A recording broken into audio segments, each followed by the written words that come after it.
All right, welcome to The Explainer. Today we're going to decode the real reason we fight in our relationships. And here's a spoiler. It almost never has to do with what we think we're fighting about. We're going to deconstruct this hidden, destructive dance of conflict and give you a whole new playbook for how to stop it. So check this out. This quote is from a woman who spent 11 months and thousands of dollars in a legal battle with her soon-to-be ex-husband over a $40 toaster. I know, it sounds absolutely insane, right? But the fight was never, ever about the toaster. It was about this feeling, a desperate fight for recognition, for some kind of proof that she still mattered. And that really gets to the heart of what we're talking about today. What is actually going on when a tiny disagreement about what to have for dinner or who left the dishes in the sink spirals into this massive, completely illogical conflict that feels like it could burn the whole house down? So how are we going to make sense of all this? Here's our roadmap. First, we're going to uncover the real fight that's happening just beneath the surface. Then we'll diagnose this predictable, painful dance that couples get trapped in. We'll look at the biology that's driving the whole thing, and then, and this is the important part, we'll get to a clear prescription for how to fix it. First by reconnecting, and then by protecting the relationship itself. Okay, so let's just get this straight from the very beginning. The content of your fight, the money, the chores, your schedule, it's almost never the real issue. It's really just a distraction from what's actually going on deep inside your nervous system. And this right here is the key to understanding everything we're going to talk about. All the logic, all the reason, all those perfectly crafted arguments you come up with, they fail. They fail because relationship conflict isn't a cognitive problem. It's a biological problem. It triggers a survival response. You know, trying to reason with your partner when they're in that state is like trying to debate a fire alarm. It's just not going to work. The content of the fight is just a red herring. It's a decoy. Because underneath every single argument, your nervous system is asking one simple primal question. Am I emotionally safe with you? And when the answer to that question feels like no, your survival brain just completely takes over. So, if it's a biological response, what does that pattern actually look like? Well, let's diagnose it. Turns out it's this very predictable, really destructive dance that couples get stuck in. It's called the waltz of pain. So, what is this waltz? It's basically a 3-step loop that just goes around and around. It starts with a negative perception of your partner, which then triggers a reactive emotion in you, which then leads to a protective action. And here's the really insidious part. Your protective action becomes the trigger for your partner, and the whole cycle just starts all over again. The enemy here isn't your partner. It's the cycle. It's the dance itself. Now, this is where it gets really interesting because there are two classic roles in this dance. On one side, you have the protester or the pursuer.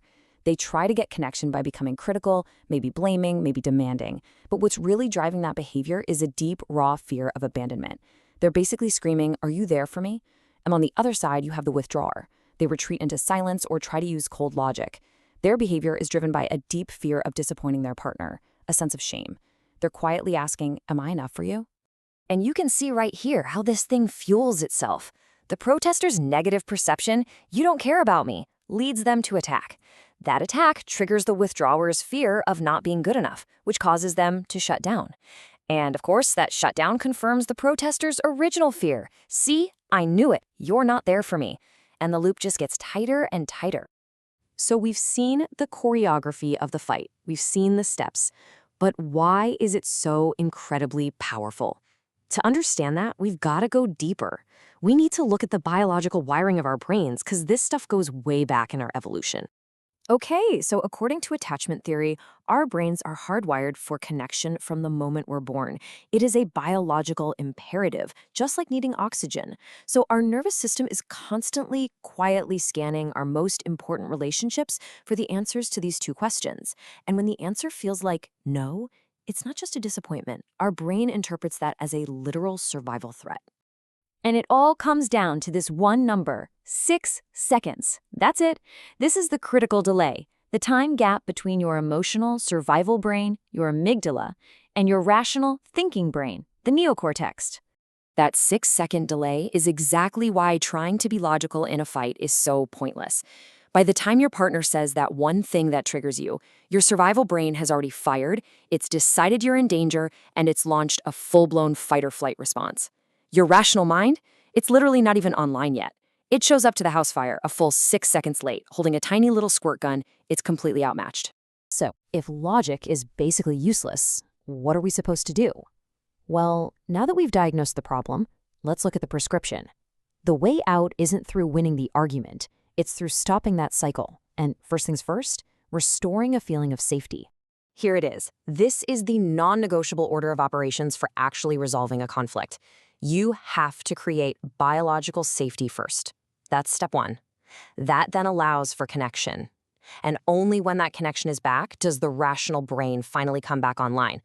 Problem solving is always, and I mean always, the last step. You simply cannot skip ahead. You know, the framework's author, Figs O'Sullivan, tells this great story about getting into a fight with his wife right in their own kitchen. And he, the expert, right, he immediately jumps to this perfect logical solution. Her response?